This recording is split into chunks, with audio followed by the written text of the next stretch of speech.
How many of you moms have a problem or out there ripping each other? And why are you so judgmental? Come on, we all do it. Let's admit it. Our Babbel.com moms say that we got to find peace. So today we are talking about the stay-at-home mom. Babbel.com contributors Carolyn Castilla and also Megan Francis joining me today. All right, ladies, so what is it about this issue that makes moms so defensive? Megan?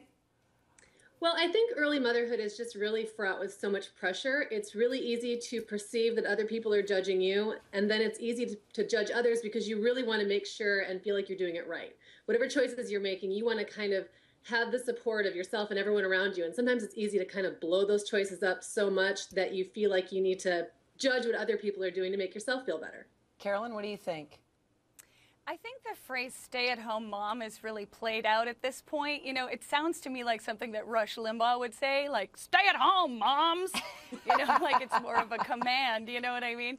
And I also think, you know, really stay-at-home moms are not home. They're out running around. They need a new moniker, like driving that van, girl. Well, people stereotype stay-at-home moms. They think they're all rich-kept women, you know, that have nothing else to do and that they don't have professional skills to work. I mean, there really is a stereotype out there. I would agree, and I would also add that we don't have that's not that many years that most people actually stay home. It's kind of like, it's very black and white, we make it, but I don't know too many people who actually stay at home the entire 18 years their child is growing up. So it's kind of a false, you know, it's kind of a false war anyway. Okay, so let me ask you, do moms have a choice of staying at home anymore? I mean, a lot of people say, look, I've got to work. Yeah, got to bring home the money in this bad economy. I think the initial point was right. You know, I think a lot of stay-at-home moms are, as a part of a wealthy household. The cover story on New York Magazine right now talks about how a lot of families that have stay-at-home moms make at least 6 figures a year.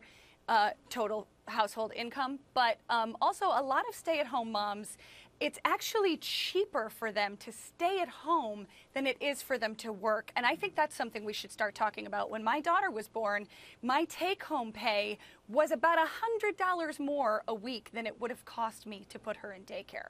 I see Megan shaking her head. You want to weigh in? I think that's definitely true, and especially when you're talking, maybe not, you know, I live in the Midwest, and there's not kind of that power couple. I'm in a small town. There's not sort of that power couple thing going on here like there is maybe in larger cities or on the coast. So it's a lot easier, I think, to make those choices when you're looking at kind of a much more middle class income and going, well, you know, if I put my kids in daycare, what am I really getting out of this? And I think the other thing that's happening now is you're seeing a lot of moms starting businesses, and so it's not, again, it's not like that one choice or the other. It's not black and white. There are women who are home like me and like Carolyn who are working at home. And I think that's becoming a more valid choice. And you're joining us. And I think stay-at-home moms who do work from home need to be honest about that, because it's good for feminism. It's good for all parents, moms and dads, who want to opt out of corporate culture. You know, I think it's so funny. Before we were opting out and now we're leaning in. I'm like, you guys, that's way too much ab work for me. We're getting dizzy. Yeah, we're getting dizzy, for God's sakes. Just go to yoga for that. Carolyn, Megan, thanks. We're talking with Babbel.com moms all week long. Tomorrow, we're talking about moms who work outside the home. What challenges are they facing day to day as they try to balance it all?